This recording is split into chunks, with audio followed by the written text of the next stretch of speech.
Bonjour à tous, c'est Francis, et alors aujourd'hui on va parler d'un film bien spécial qui est assez vieux, il date de 2006, on va parler de Marie-Antoinette de Sofia Coppola. En fait, ce film est passablement bon. C'est assez difficile de faire une critique constructive de ce genre de film parce que ça concerne une époque qui nous concerne énormément, nous Français. Et dès lors que nous, spectateurs, sommes concernés directement par le propos du film, il est difficile d'avoir un avis objectif dessus. Pour bien analyser ce film, commençons par la réalisation de Sofia Coppola. En digne héritière de son père, Francis Coppola, qui est connu notamment pour avoir réalisé Apocalypse Now, qui est un excellent film, Sofia Coppola nous offre des plans inspirés et extrêmement bien réalisés, qui font parfois référence à des tableaux de l'époque. Mais surtout, et c'est une des choses que je préfère dans cette réalisation, c'est la créativité de la réalisatrice. Le fait d'illustrer la grogne populaire en représentant des slogans sur des tableaux qui représentent Marie-Antoinette, ou encore ce qu'on pourrait appeler une synecdoque cinématographique, lorsqu'elle fait comprendre la mort du troisième enfant royal par le berceau vide, effacé du tableau familial. Même sur le plan final de la chambre royale dévastée, qui fait comprendre la mort du couple royal. La musique constitue un autre point fort du film. Totalement décalée avec l'époque concernée, elle permet de donner une certaine fraîcheur aux scènes, et rend les scènes plus proche de nos conceptions actuelles, ce qui rend Marie-Antoinette elle-même plus proche de nous, ce qui nous permet d'avoir une plus grande empathie pour elle. Ce film est donc une très bonne réalisation, travaillée, recherchée. Mais qu'en est-il du propos? Ce film veut donner une autre image de Marie-Antoinette, une image plus neuve. Cela est d'ailleurs explicitement indiqué au tout début du film, lorsqu'un visuel de celle-ci nous est donné dans l'opulence et le dénuement de la réalité.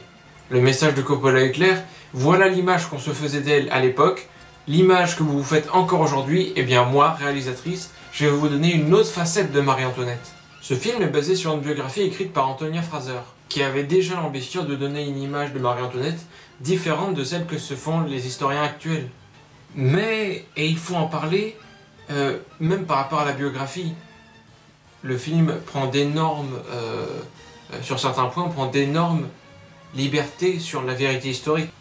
L'histoire de Marie-Antoinette nous est racontée de son adolescence où elle est arrachée à ses habitudes et à tout ce qu'elle possède d'autrichien pour être envoyée en France où elle sera mariée dans un mariage arrangé pour les intérêts nationaux au dauphin du royaume, Louis-Auguste. On la suit alors dans son quotidien royal, plongé dans les codes et les manières, c'est-à-dire dans l'ennui, mais également dans la pression causée par sa famille autrichienne et par la responsabilité d'une reine. Elle finira par combattre l'ennui dans de fastueuses fêtes et les plaisirs des sens pour se réinventer un monde à elle. Ce film nous montre donc l'usage de la femme dans la société de l'époque.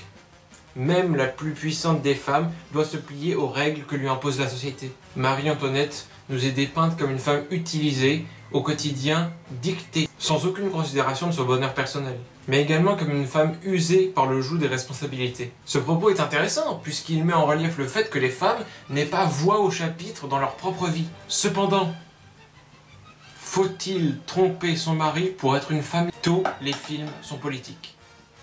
Et même si certains diront on ne fait pas de bons romans avec de... Tous les films sont politiques, porteurs d'un message bon ou mauvais. Le message global du film est bon, mais je pense que c'est précisément après ce plan, le plan de Marie-Antoinette nue sur le lit attendant son amant, c'est précisément à ce moment que le message du film est honteusement perverti. Il y a une différence à faire entre le fait que les femmes doivent avoir voix au chapitre pour leur propre vie et le fait qu'elles ne doivent pas avoir de responsabilité morale. Dire que les femmes ont le droit de tout faire parce qu'elles disposent de leur vie ou de leur corps, c'est simplement de l'égoïsme. Ne pas condamner cet adultère, ou pire, l'encourager en disant qu'elle fait ça pour se libérer, c'est avilir le propos du film et avilir la cause des femmes. Mais il s'avère qu'un personnage féminin fort ne peut pas exister s'il n'a pas au moins une aventure avec un homme. D'ailleurs, ce qui m'embête encore au plus haut point, c'est que le fait que le roi Louis XV ait une maîtresse est ouvertement critiqué au début du film, donnant même un aspect sot et répugnant à la maîtresse en question. Le film fait même dire à un cardinal qu'il ne peut pas bénir le roi s'il a une maîtresse. Propos fort intéressant, sauf si on en fait l'apologie avec un personnage féminin dans la deuxième moitié du film. Voilà en quoi le message du film est incomplet et franchement douteux, car du coup tout le propos libérateur du film est affecté par son dévoiement final. Un film doit être moral, ou du moins critiquer l'immoralité en la montrant à son vrai jour. Ou alors il ne véhicule pas un bon propos, mais dans ce cas il se fera forcément descendre à un moment ou un autre par des éminentes critiques. On se souvient de 50 nuances degrés. Ce film est malheureusement passable, bien que sa réalisation soit grandiose. Sofia Coppola nous offre une fiction presque féministe, mais quoi qu'il en soit forte et puissamment réalisée de bout en bout. C'est tout pour ce film, on se retrouve dans une prochaine vidéo. Salut!